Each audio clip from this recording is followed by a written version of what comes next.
Ya, baik. Assalamualaikum warahmatullahi wabarakatuh. Selamat pagi dan salam sejahtera semuanya. Untuk pagi hari ini, ya, dikarenakan ada perlombaan untuk hari Kamis, Jumat, Sabtu sampai dengan Senin, maka pertimbangan saya adalah eh, mungkin ada beberapa yang akan fokus untuk latihan lomba. Jadi, untuk pertemuan pagi hari ini, sementara kita masih menggunakan online. Untuk praktikum mungkin nanti kita akan jadwalkan minggu depan secara offline ya. Sehingga untuk praktek telepon dan juga praktek presentasi akan dilaksanakan minggu depan jika tidak ada halangan ya. Dan untuk eh, praktikum telepon juga presentasi ya, mohon untuk dipersiapkan sebagaimana apa yang sudah dijelaskan pada minggu lalu ya. Nah, untuk pertemuan hari ini saya akan lebih membahas mengenai korespondensi dan juga nanti akan ada tugas terkait dengan korespondensi. Jadi saya akan melanjutkan materi terlebih dahulu ya. Baik, untuk korespondensi yang akan kita pelajari ya selama pertemuan satu sampai dengan pertemuan ketujuh ya. Ini adalah mengenai employee requisition ya. Temporary personal requisition ini masih satu jenis yaitu form permintaan tenaga kerja. Kemudian ada travel expense reimbursement, ini adalah terkait dengan penggantian biaya perjalanan ya. Selanjutnya ada nanti untuk meeting planning guide dengan meeting agenda ini nanti setelah menyelesaikan praktik telepon ya. Kemungkinan kita akan ada praktikum rapat ya. Selanjutnya ada form permintaan barang, form inventarisasi barang, kartu barang ya. Kemudian untuk telepon conversational record atau TLP ini yang sudah kita jelaskan pada minggu lalu ya. Jadi nanti berbarengan dengan kalian praktek telepon, maka Anda pun harus membawa lembar pencatat pesan untuk telepon itu tersendiri ya. Nah, kemudian kita akan lihat ya di sini untuk korespondensi khususnya yang pertama tadi adalah terkait dengan fungsi-fungsi ya. Jadi untuk yang korespondensi yang pertama ini adalah terkait dengan divisi HR dan GA ya. Yang lebih fokus ini saya sedikit mengulas kembali ya. Yang fokusnya adalah HR dan GA ini adalah mengatur atau mengembangkan sumber daya manusia ya supaya di dalam suatu kegiatan atau operasional perusahaan sumber daya manusia ini dapat terarah untuk mencapai sebuah tujuan organisasi tentu saja kan. Nah, tentu saja di dalamnya banyak korespondensi ya atau banyak kaitannya dengan surat menyurat yang memang diperlukan dan dibutuhkan di dalam operasional HR ini ya. Dan salah satunya yang memang terpenting itu adalah permintaan tenaga kerja ya. Oke, atau employment requisition. Nah, tujuan dari permintaan tenaga kerja atau employment requisition ini sebetulnya adalah bagaimana kita mau untuk menarik ya tenaga kerja ya di sini yang adalah merupakan salah satu fungsi dari HR itu sendiri ya sehingga mampu untuk mengisi atau mampu untuk menempati suatu posisi yang memang dibutuhkan tetapi berdasarkan kualifikasi dan spesifikasi yang sesuai. Jadi harapannya ketika kita nanti mendapatkan talent ya atau calon tenaga kerja tersebut itu akan sesuai dengan spesifikasi dan kualifikasi ya dari apa yang kita butuhkan ya gitu. Untuk secara garis besar tahapannya adalah pasti ya yang pertama kita mencari calon pelamar atau talentnya. Kemudian pelamar akan menyerahkan surat lamaran bisa dalam berbentuk email, bisa dalam berbentuk surat lamaran, bisa dalam berbentuk uh, mungkin juga akan di fax juga bisa ya ke perusahaan tersebut ya. Nah, selanjutnya seleksinya biasanya akan ada bisa dari dalam perusahaan kalau memang itu ada rekrutmen internal ya. Kemudian berupa lamaran langsung yang kita kirimkan bisa melalui pos ya atau paket seperti itu. Kemudian bisa melalui teman atau titipan seperti itu ya. Nah, kemudian Departemen Tenaga Kerja, di sini biasanya Dinas Tenaga Kerja akan memfasilitasi untuk perekrutan ya.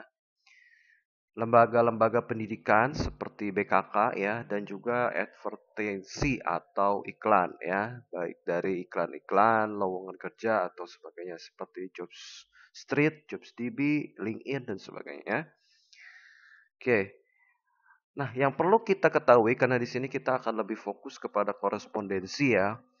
Di dalam form permintaan tenaga kerja atau sebetulnya tujuannya apa sih kita form permintaan tenaga kerja ya kita tentu saja sesuai namanya ya. Kita memerlukan atau membutuhkan kandidat atau talent yang sesuai dengan analisa, uraian dan spesifikasi jabatan yang terlampir seperti itu. Jadi ketika Anda nanti mengirimkan form permintaan tenaga kerja, dipastikan bahwa di dalam form tersebut itu sudah jelas gitu ya. Yang paling pasti adalah posisi apa, kemudian uraian jabatannya seperti apa, spesifikasi jabatannya seperti apa, serta kualifikasi yang dibutuhkan seperti apa gitu. Ya. Karena pasti nanti si pihak yang mungkin kita ketika kita menyerahkan form permintaan tenaga kerja ini pasti tentu saja kita tidak rekrutmen internal ya. Kita tidak melakukan rekrutmen internal, tetapi kita bekerja sama, baik itu mungkin dengan pihak eksternal, bisa dengan Dinas Tenaga Kerja, bisa dengan BKK, atau lain sebagainya ya. Nah, tentu saja di sana sudah terlampir kriteria ya, yang pastinya nanti akan kembali disampaikan kepada kandidat, sehingga kandidat yang melamar pun pasti akan terlebih dahulu melihat kriteria tersebut. Oke. Nah, di sini kita harus paham dulu ya, apa itu yang disebut dengan uraian jabatan, analisa jabatan ya. Nah, analisa jabatan itu ya adalah suatu cara, prosedur dan kegiatan yang dilakukan untuk mengumpulkan dan menganalisa informasi tentang pekerjaan. Jadi analisa jabatan ini di dalamnya kontennya itu adalah satu, deskripsi pekerjaan. Oke, ya. Indikator pekerjaan, ya, pendidikan dan kompetensi yang diperlukan. Jadi ini adalah kualifikasinya apa, gitu ya. Ya misalkan usianya harus berapa, kemudian dia harus punya sertifikat apa, kemudian dia juga harus bersedia misalkan bekerja di bawah tekanan dan sebagainya. Nah, itu adalah merupakan apa kriteria dari yang kita harapkan ya, itu. Kemudian prosedur operasi ya, hasil pekerjaan ya, dan penilaian pekerjaan ya. Analisa jabatan nantinya akan ujungnya memberikan informasi bagi perusahaan sebagai penentuan strategi penarikan, seleksi, penilaian kinerja, pelatihan dan pengembangan, desain dan redesain jabatan terhadap perencanaan SDM ya. Jadi tentu saja ketika kita nanti ini salah satu fungsi ya daripada HR ya, yaitu mempersiapkan suatu apa namanya pengembangan yang dimulai dari perekrutan. Nah, itulah mengapa perekrutan tersebut harus mencantumkan selalu kualifikasi yang cocok, yang sesuai, gitu ya. Kenapa? Karena ujungnya kita akan berkaitan dengan pengembangan SDM kita, ya. Nah, selanjutnya pada uraian jabatan ini adalah gambaran tugas suatu pernyataan. Nah, ini biasanya nanti akan ada penjelasan ya, lebih clear dari sekedar kualifikasi yang dibutuhkan, seperti itu ya. Biasanya nanti di uraian jabatan ini nanti akan disebutkan hubungan antar suatu posisi. Misalkan untuk apa namanya level supervisor, maka secara uraian jabatannya pasti mereka akan bertanggung jawab kepada manajer dan mereka akan bertugas untuk bertanggung jawab terhadap stafnya. Ya, karena level daripada suatu posisi itu kan kita mulai dari staff, kemudian ada supervisor, baru di atasnya adalah manajer ya. Nah, jadi secara lini atau secara tingkatan tentu saja seorang supervisor itu bertanggung jawab kepada manajer, tetapi dia juga tentu saja adalah penanggung jawab dari lini di bawahnya yaitu staff. gitu ya. Jadi mereka bisa mengayomi ya, contohnya ya sebagai hubungan berarti di sini mereka bisa mengayomi atau bisa bertanggung jawab terhadap pekerjaan staf yang dilaksanakan, mengontrol, mengawasi supaya semuanya itu dapat berjalan sebagaimana mestinya. Sekalipun mungkin sebagai seorang supervisor kita tidak terjun langsung terhadap pekerjaan intinya atau pekerjaan operasionalnya seperti itu. Tetapi sebagai seorang supervisor tentu saja kita memastikan bahwa semuanya going fluent atau berjalan dengan baik sehingga ujungnya kita akan menerima suatu feedback ya, pekerjaan yang setelah selesai yang bisa kita laporkan kepada atasan kita. Seperti itu. Ya. Nah, kemudian untuk mencapai tujuan unit kerja perusahaan secara luas, apabila job description telah tersusun dengan baik, maka job specification atau spesifikasi jabatan bisa mulai dikembangkan. Ya, jadi kalau kita sudah menyusun job description atau job desk-nya ya, maka spesifikasinya akan jelas gitu. Ketika kita membutuhkan seorang purchasing, misalkan contohnya seorang purchasing itu pasti misalkan secara job description-nya mereka harus bisa bernegosiasi. Tapi secara job specification-nya apakah cukup untuk mereka yang pemula? Mungkin kita mencari yang dengan pengalaman seperti itu. Jadi ada kriteria-kriteria yang kita harapkan, yang kita harus cantumkan pada form permintaan tenaga kerja, agar supaya ketika si pihak yang menjadi partner kita, mereka pun mengetahui seperti apa kebutuhan dari talent atau calon tenaga kerja yang kita butuhkan, seperti itu ya. Nah, di dalam job specification, ini adalah spesifikasi jabatan ya, yang bisa terkait di dalamnya bisa berupa latar belakang pendidikan ya, misalkan seperti S1, S2 dan sebagai pengalaman ya, pengalaman berapa tahun, kemampuan, kompetensi, mungkin Anda cantumkan harus bisa menguasai apa misalkan TOEFL atau bisa menguasai feeling ya kalau di dalam admin seperti itu ya, atau bisa berkomunikasi dengan lancar seperti itu ya. Nah, yang berhubungan dengan pekerjaan yang harus dimiliki sebelum mengisi jabatan tertentu. Artinya kualifikasi dari spesifikasi ini adalah yang paling minimal. Sehingga kita tidak bisa menerima yang spesifikasinya di bawah ini. Atau kualifikasinya di bawah ini. Ya. Kenapa? Karena memang nanti akan terkait dengan sistem pengembangan SDM kita. Ya, seperti itu. Jadi di dalam surat permintaan tenaga kerja nanti pun akan kita cantumkan. Selanjutnya nanti kita akan masuk ke proses staffing schedule, artinya nanti kita akan biasanya rekrutmen ya, proses rekrutmen ya, kemudian seleksi dan penempatan ya. Seperti itu. Kalau memang dia sudah cocok secara kualifikasi, maka proses selanjutnya adalah rekrutmen ya. Kita bisa melihat mereka baik secara kepribadian ataupun secara ya apa namanya intelektual ya yang dibutuhkan apakah mencukupi atau tidak untuk memenuhi suatu posisi tertentu. Kemudian adanya seleksi dan penempatan. Ya, seperti itu. Kalau sudah sampai kepada penempatan, berarti nanti akan ada staffing schedule ya dan penarikan calon karyawan. Ya, atau dikatakan sebagai pertama kali karyawan tersebut diangkat menjadi seorang karyawan ya, baik itu dengan status PKWT ataupun PKWTT ya. Oke. Ini contoh dari job description, misalkan di sini adalah marketing ya. Tujuan dibentuknya jabatan ini agar dapat memaksimalkan penjualan produk. Jadi tujuan dari divisi yang dibutuhkan yaitu marketing itu adalah untuk memaksimalkan penjualan produk ya, baik itu sifatnya barang atau jasa serta membina hubungan baik dengan pelanggan ya, secara terus-menerus agar mendapatkan pencapaian dan pertumbuhan serta penjualan dapat bertahan dan bahkan meningkat. Nah, identitas jabatannya yang dibutuhkan ini adalah apa? Di sini dalam konteks jabatannya adalah sebagai sales jasa. Nah, atasan langsungnya adalah supervisor. Berarti di sini kita berada pada level staff ya. Staff ya, sales staff ya. Seperti itu. Atasan secara tidak langsung karena memang di atas kita adalah supervisor, maka di atas supervisor itu adalah manajer ya, kepala atau manajer marketing ya, seperti itu. Departemen atau bidangnya tentu saja marketing. Nah, tugas dan tanggung jawab ini berarti adalah job desk ya, job desk.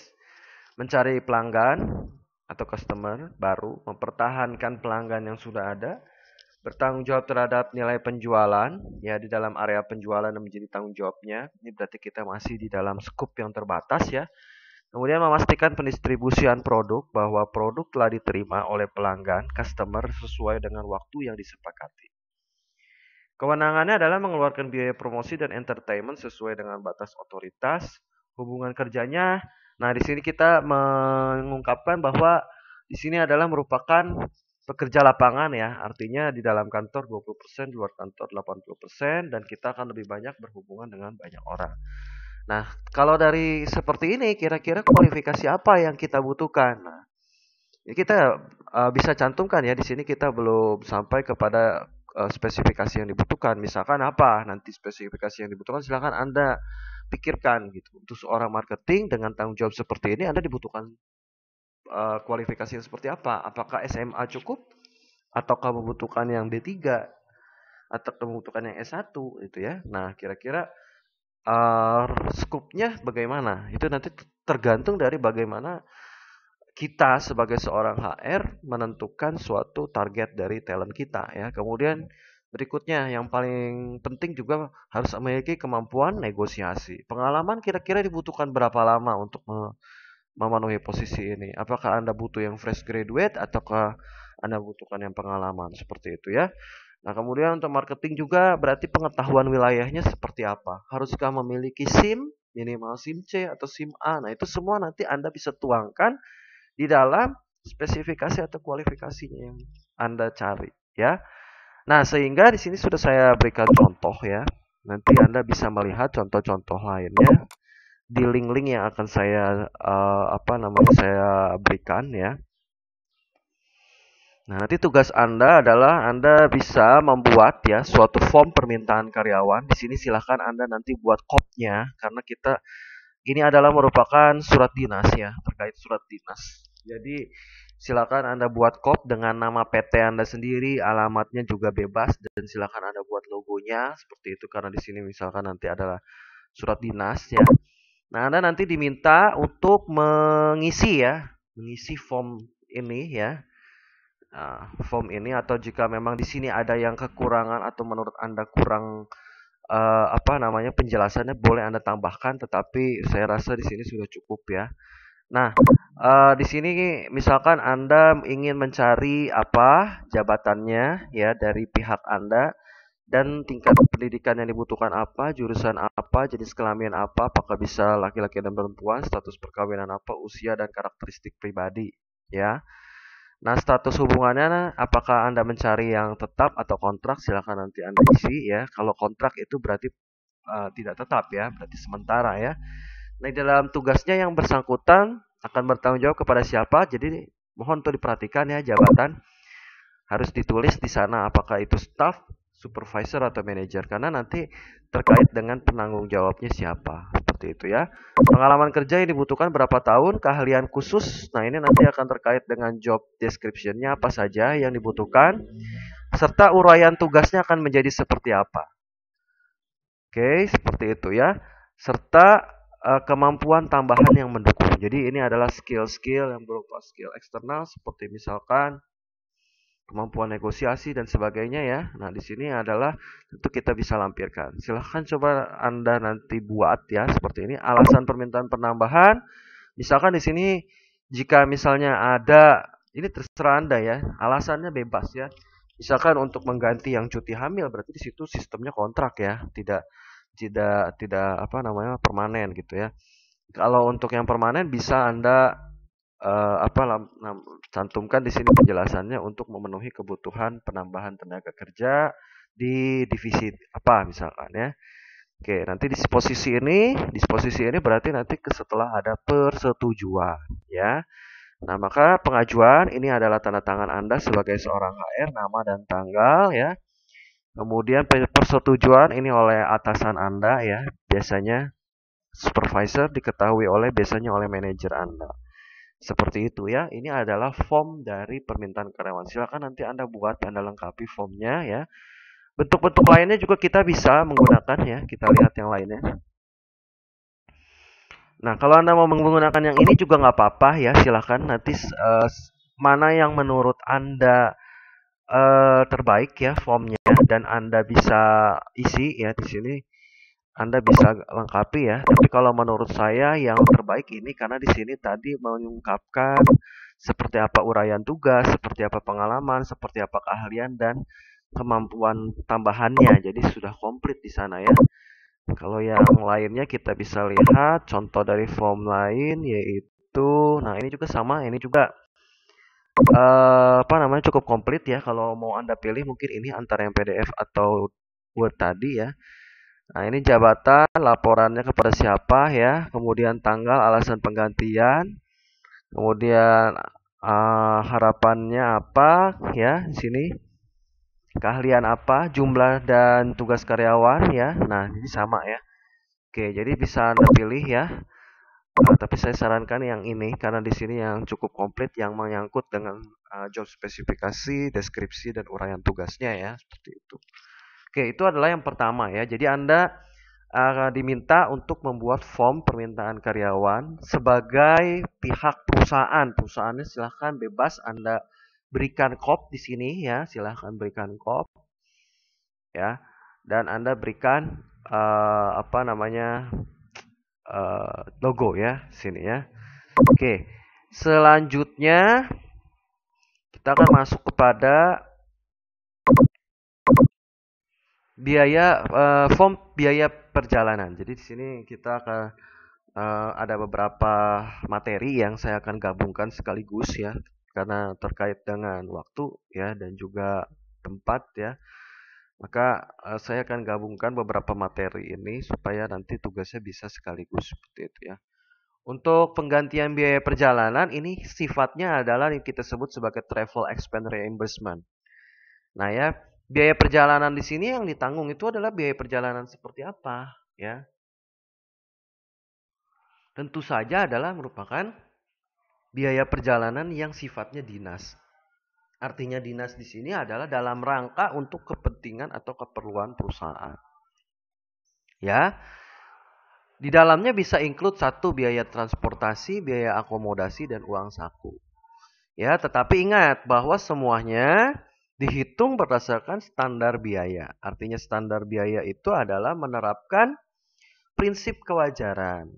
Nah, jangan sampai ketika si karyawan kita berikan suatu tugas dan wewenang untuk keluar kota atau mungkin tugas dinas di luar kantor ya, biasanya yang membutuhkan ini memang adalah divisi marketing ya. Kemudian MR, medical representative ya, mereka yang selalu bergerak di lapangan seperti itu ya, pasti selalu akan membutuhkan biaya. Nah, biaya itulah yang disebut dengan reimbursement.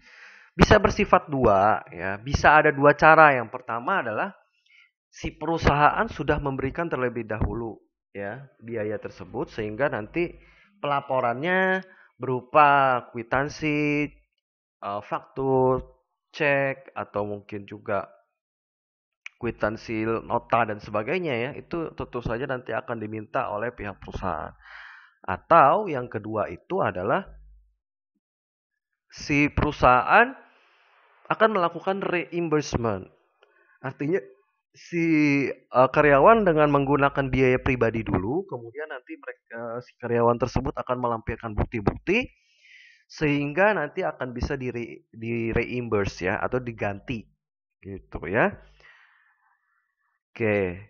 Namun juga tidak membuatnya menjadi lebih berkelebihan uang yang membuatnya mempunyai kemampuan ekonomis. Jadi tentu saja ya, biaya penggantian perjalanan ini itu tidak bisa melebihi biaya wajar. Ya, mungkin untuk transport ya, akomodasi itu kan sudah pasti, pasti semuanya ada bukti ya. Karena tidak mungkin kalau namanya transport akomodasi tidak ada bukti ya. Tuh, kita bisa menggunakan bukti ya, seperti itu. Kalau akomodasi ya mungkin apa namanya seperti faktur penginapan kita seperti itu. Kalau biaya transportasi mungkin seperti tiket kita, pesawat kita gitu ya, atau mungkin kalau ada bensin kita bisa minta untuk kwitansi nota kecil ya dari SPBU seperti itu kalau kita mau di-reimburse ya. Nah, tentu saja yang di luar itu adalah uang saku. Nah, biasanya yang lebihnya itu adalah uang saku.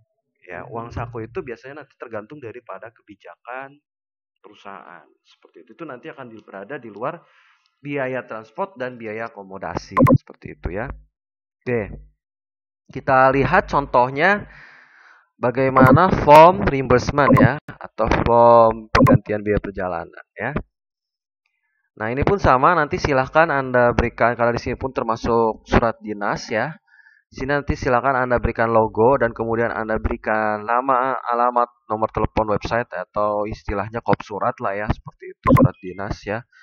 Selanjutnya nanti untuk form penggantian biaya nanti silahkan Anda isi sesuai dengan apa namanya, misalkan di sini bisa nama Anda atau terserah ya siapa, ID Anda terserah, Anda biasa apa namanya Anda bisa buat seperti itu. Kemudian manajer Anda, departemen apa, tujuan bisnisnya adalah untuk apa ya. Periode biaya ini adalah dari kapan sampai kapan ya. Biasanya itu kan selalu ya. Nah, nanti di sini silahkan Anda item biaya tanggal sekian, deskripsi misalkan ini adalah untuk biaya penginapan, kategorinya misalkan apa ya. Silahkan Anda misalkan kategorinya kalau kamar ini jenisnya apa suite room atau apa gitu ya, biayanya berapa.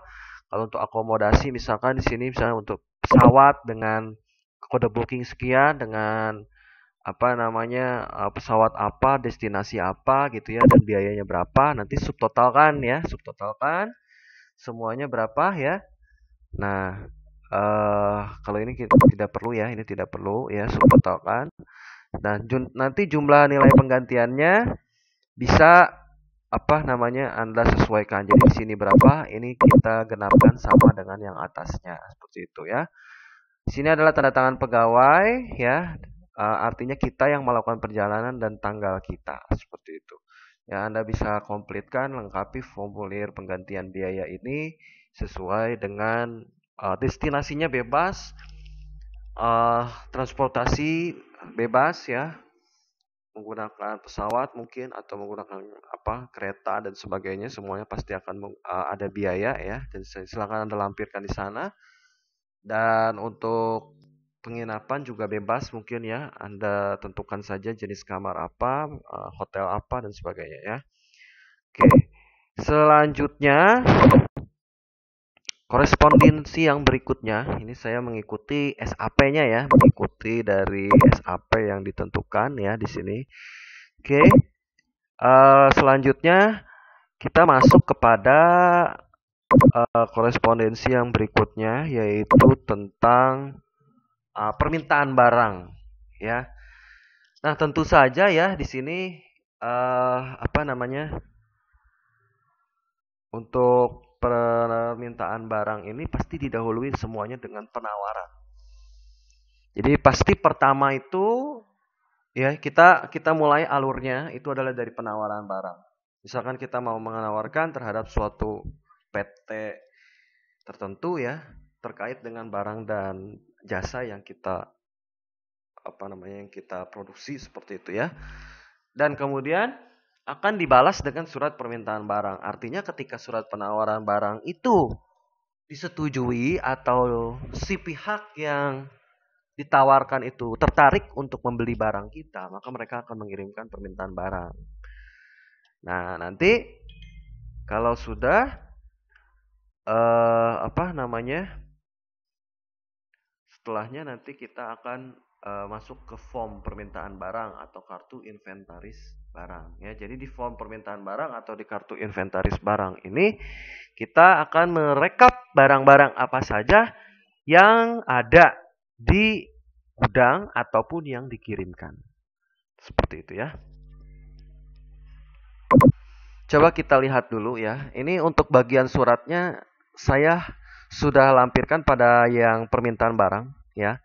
bagian-bagian surat ini sama saja ya, bagian-bagian surat sama saja, hanya kita lihat untuk penawaran barang ya di sini. Nah, ini adalah kop surat PT Rocket Management. Silakan Anda kalau mau buat versi Anda sendiri ya. Di sini adalah titi mangsa, kemudian di sini adalah perihal. Kaitannya adalah dengan penawaran barang elektronik ya. Nah, di sini nanti kaitannya ada yang sifatnya terlampir, ada yang sifatnya dicantumkan. Tetapi nanti ketika Anda buat surat penawaran barang, saya harapkan mungkin untuk dicantumkan saja ya. Jadi sama dengan seperti ini, tapi mungkin akan lebih banyak ya. Kalau misalkan di sini ada 7 item yang dipesan, mungkin Anda buat 10 item supaya nanti eh, apa namanya apa namanya lebih jelas gitu ya gitu. Jadi kalau untuk penawaran mungkin Anda berikan ya nggak apa-apa lah. Kalau misalkan Anda tidak mencantumkan ini pun tidak apa-apa. Jadi samakan saja konsepnya bahwa ini adalah tercantum begitu ya. Tercantum ada lampiran lain begitu yang tercantum terkait dengan penawaran barang ya. Nah, di sini adalah pembukaannya. Jadi pembukaannya di sini artinya kita menanggapi surat permintaan ya, ya atau di sini artinya kita menawarkan ya. Nah, kemudian untuk memenuhi permintaan kami memberikan informasi. Ya, di sini artinya kita menawarkan bahwa barang-barang yang kita punyai itu apa saja seperti yang terlampir di sini ya. Selain dari sini silakan Anda nanti saya akan berikan kembali form lain ya. Kalau ini hanya sekedar contoh jadi bentuk bakunya tidak selalu seperti ini ya. Yang penting sifatnya adalah menawarkan. Ada artinya menawarkan itu Anda memiliki barang atau jasa yang Anda tawarkan kepada pihak PT yang menerima seperti itu ya. Nah, kemudian di sini kita tentukan syaratnya ya, daftar barang telah kita kirimkan karena di sini sudah terlampir ya. Jadi kita sudah punya terlampir, artinya sudah terpisah lampiran harga barangnya dan sebagainya. Kalau Anda mau lampirkan di sini juga nggak apa-apa, silahkan ya. Apabila saudara membeli produk dari kami, saudara dapat membayar 75% sebagai DP dan sisanya dapat saudara tanyakan atau saudara bayarkan setelah 1 bulan barang diterima. Berarti di sini 75%-nya, kemudian 25%-nya bisa berupa piutang seperti itu ya. Dan untuk pembelian dalam di atas 100 unit maka akan memberikan diskon 10%. Nah, jadi pastikan ketika Anda memberikan suatu surat penawaran, daftar barangnya jelas. Kalau misalkan Anda terlampir ya silakan Anda katakan terlampir. Tapi kalau tidak silakan Anda cantumkan, berarti sini ada nama, kode barang, harganya berapa ya, nama barang dan harganya berapa. Kemudian syarat lainnya apa? Apakah Anda menerapkan diskon atau tidak? Yang berikutnya, apakah Anda menawarkan term atau tidak? Term piutang ya, seperti itu. Mekanisme termnya seperti apa? 50%, 75% itu nanti harus Anda tentukan, seperti itu ya. Kemudian kami sangat berharap saudara tertarik dengan penawaran yang kami tawarkan. Bila masih ada informasi yang perlu dibutuhkan, maka silakan dapat menghubungi ini. Demikian surat penawaran ini kami sampaikan ini adalah penutup ya, penutup dan hormat kami ini penutup juga ya. Nah, biasanya adalah dari manajer pemasaran atau dari divisi penawaran ya, divisi pemasaran sorry ya. Nah, setelah perusahaannya ditawarkan, maka akan direspon dengan permintaan jika perusahaannya berminat seperti itu ya. Nah, ini permintaan. Ya. Jadi berdasarkan surat penawaran yang perusahaan Bapak atau Ibu kirim bisa seperti itu, maka kami tertarik untuk memesan barang kepada perusahaan ini ya. Dengan spesifikasi serta harga yang sesuai dengan yang Anda tawarkan ya. Jadi kita pasti sudah memiliki spesifikasi sebelumnya. Ya, di sini kita bisa cantumkan nomor kode barang nanti ikuti saja ya. Untuk formatnya bisa seperti ini ya, jumlahnya berapa. Nah, kami akan melakukan pembayaran sesuai dengan ketentuan yang Anda berikan. Ya, ini 2 hari setelah kami menerima barang. Oke, jadi kita juga di sini akan bisa mencantumkan ketentuan pembayaran. Jadi biasa kalau di dalam perusahaan mereka tidak langsung ya. Kenapa? Karena barang datang itu pasti selalu melalui proses pengecekan terlebih dahulu ya. Melalui proses pengecekan sehingga setelah barang selesai cek atau sortir, maka nanti barulah kita akan membayarkan sejumlah uang tersebut ya. Maka di sini syarat atau termin pembayarannya kita harus sebutkan ya, baik di penawaran maupun di permintaan barang karena kita harus menyesuaikan ya. Jadi ini adalah balasan dari surat penawaran ya. Oke, kami sangat berharap barang yang kami pesan sesuai dengan kriteria ya dan sesuai dengan permintaan kita ya. Demikian surat permintaan dan ini adalah salah produk kita. Seperti itu. Itu adalah surat permintaan barang. Seperti itu. Satu lagi yaitu adalah form inventaris atau kartu barang.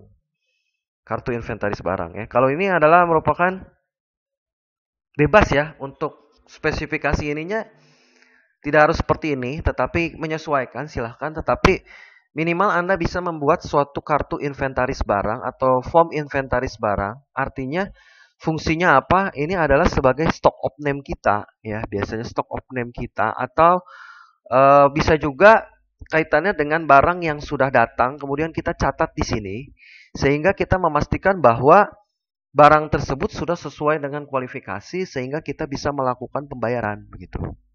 Ya, jadi form atau kartu inventaris barang ini bisa berfungsi dua, bisa sebagai sarana untuk stock of name atau bisa sebagai sarana untuk pengecekan dari barang yang dikirimkan gitu ya. Nanti juga silakan Anda buat untuk spesifikasi ininya bebas ya, masih saya bebaskan, belum sesuai dengan soal ya. Jadi untuk nama dan jenis barangnya silahkan Anda isi sesuai apa yang Anda spesifikasikan di sini ya.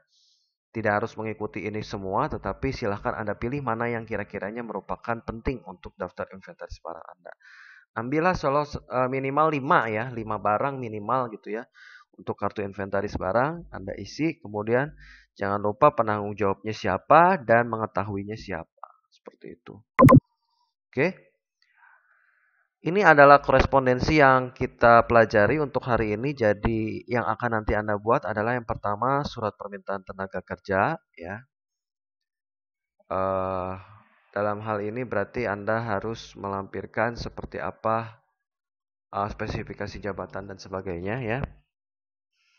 Selanjutnya yang berikutnya adalah penggantian biaya ya, penggantian biaya. Kemudian permintaan barang yang didahului dengan penawaran barang, surat penawaran barang, surat permintaan barang, dan kartu inventaris barang.